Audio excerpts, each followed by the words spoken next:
ஆண்டவர் நம்ம கூட தான் இருக்காரா?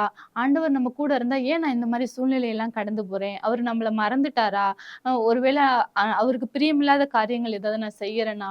ஆண்டவர் ஏன் என்ன கண்டுக்கல? அந்த மாரி நெறைய கேள்விகளோட நீங்க இருக்கலாம். ஆனா, ஆண்டவர் உங்க ஒவ்வொருவரையும் பார்த்து சொல்றாரு, "நான் உன்னை விட்டு விலகுவதும் இல்லை, உன்னை கைவிடுவதும் இல்லைன்னு" சொல்லி சொல்றாரு. ஆமாங்க. இன்னைக்கு கூட நம்மளோட வாழ்க்கையில சிந்திச்சு பார்ப்போம்.